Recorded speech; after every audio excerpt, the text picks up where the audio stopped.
moçada, vamos continuar nossos estudos? Bom, na aula de hoje vamos falar sobre os demais fatores climáticos.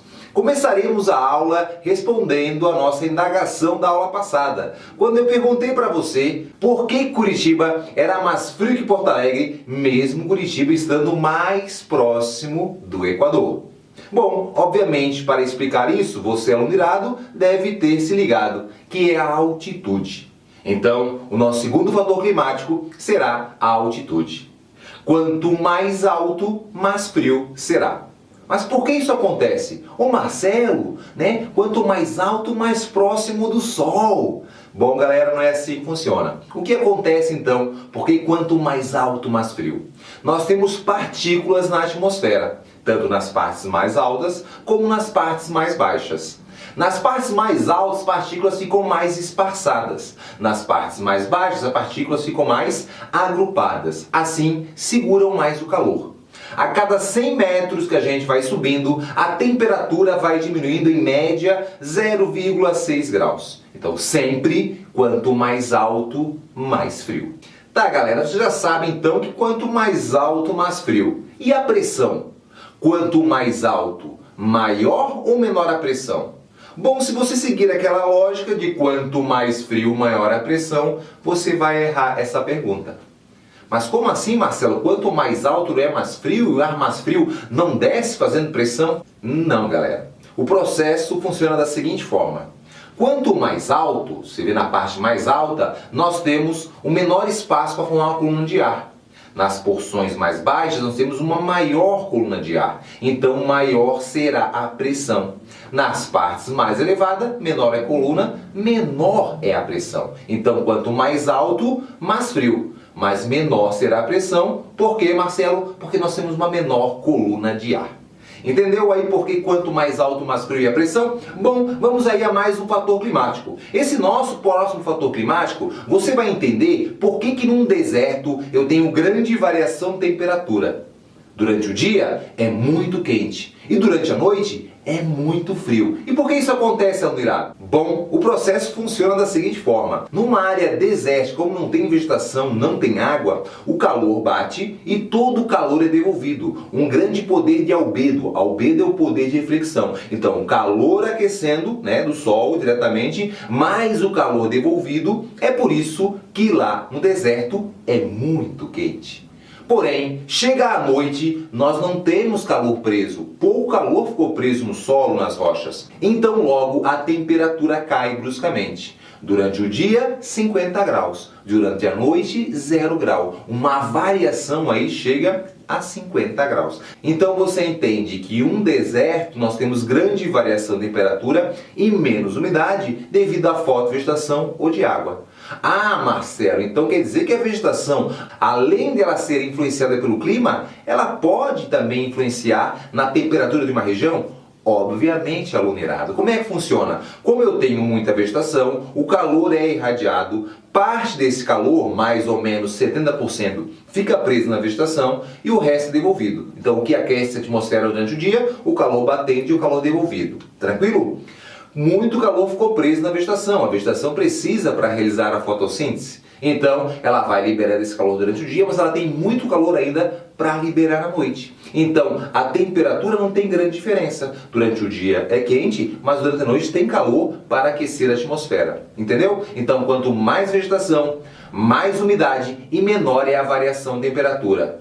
Marcelo, isso aí também funciona em regiões próximas à água? Obviamente, aluno irado. Em áreas próximas a um grande corpo d'água, a água segura o calor e mantém o equilíbrio de temperatura. Ou seja, quanto mais próximo do mar, menor é a amplitude térmica. Quem mora mais longe do mar, maior é a variação da temperatura. Tranquilo? Esse fator a gente chama de maritimidade. Vamos aí a um próximo fator? Vamos! A continentalidade, que é o inverso da maritimidade. A continentalidade são as regiões que não recebem o efeito da umidade do mar. Nessas regiões nós temos o quê? Maior variação de temperatura e também menor umidade.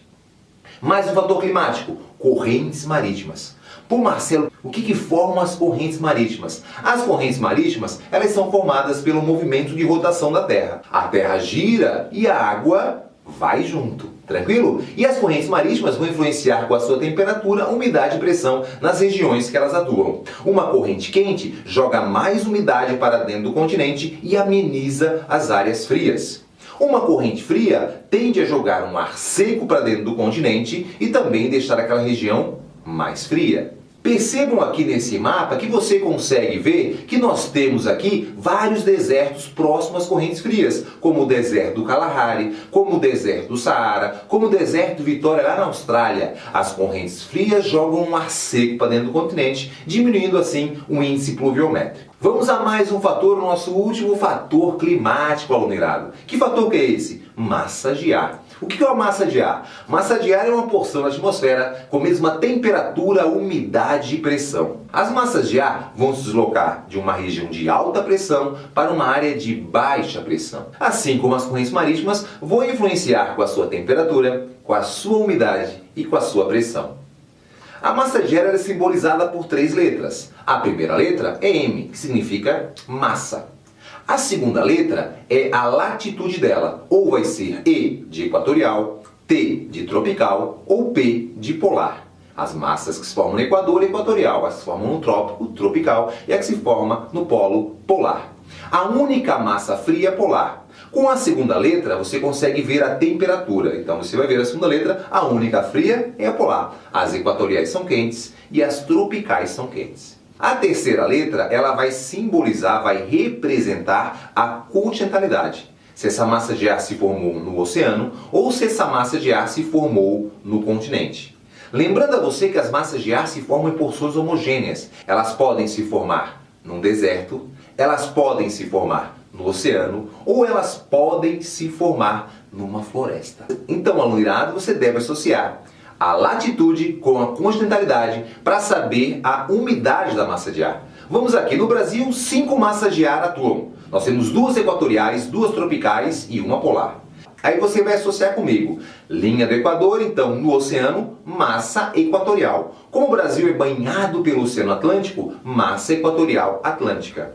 Por exemplo, o Chile é banhado pelo Pacífico. Então, lá no Chile, nós temos a atuação da massa tropical pacífica. Com essa informação, você vai saber a localização, todas as massas que atuam pelo mundo, baseadas pela latitude e pela longitude. Tranquilo, aluno irado? E agora? Bom, então nós temos lá massa equatorial atlântica. Essa massa equatorial atlântica, ela se forma próximo ao arquipélago de Açores. É uma massa quente. Falei para você que a única massa fria é a polar. Então a massa equatorial é quente. Calor com água no oceano, ela é uma massa quente e úmida. A massa equatorial continental não cai em pegadinha, aluno. Não quer dizer que toda a massa continental é seca. Depende do grande corpo d'água. Ela se forma na floresta amazônica. Marcelo, floresta amazônica, muito rio, muita vegetação, obviamente calor, massa quente, com muita água, quente e úmida. Então é massa quente e úmida e quente e úmida. A nossa próxima massa é a massa tropical continental. A massa tropical continental se forma numa área desértica chamada Baixa do Chaco. Aí você já matou a característica dela. Ela é quente, porque é a única fria polar, deserto, seca. Muito bem, aluno irado. Ela é quente e seca. E a nossa próxima massa de ar é a massa tropical atlântica, que se forma próximo ao arquipélago de Santa Helena no Atlântico. Também é quente. Água quente e úmida. Então nós temos massa quente e úmida, quente seca e quente e úmida. A seca é a tropical continental. E a última massa de ar é a polar. A massa polar você não pode cair em pegadinha. É uma massa fria, tranquilo. E agora a umidade dela. Ela pode ser úmida ou seca. Na verdade não tão úmida pelo frio, mas ela pode jogar um pouco de umidade. Então, na geografia a gente fala que é uma massa fria, seca / úmida. Por quê, Marcelo? Ela pode se formar com menor intensidade e jogar um pouquinho de umidade. E ela vai ganhando forças e vai jogar um ar seco depois. Ou então o processo contrário. Como assim o processo contrário? Ela se forma bem fria, à medida que ela vai deslocando, ela vai perdendo a sua intensidade e joga um pouquinho de umidade. Lembra do gelo? Você tira o gelo do congelador, ele está seco. Quando ele vai perdendo um pouquinho do frio, ele vai derretendo, ganhando umidade. É mais ou menos esse processo. Então ficou lá quente, úmida, quente, úmida, quente, seca, quente, úmida, fria, seca / úmida. Ficou cucu, quiscu, fiçu. Por que eu falei isso? Porque tem uma paródia. Qual é a paródia, Marcelo?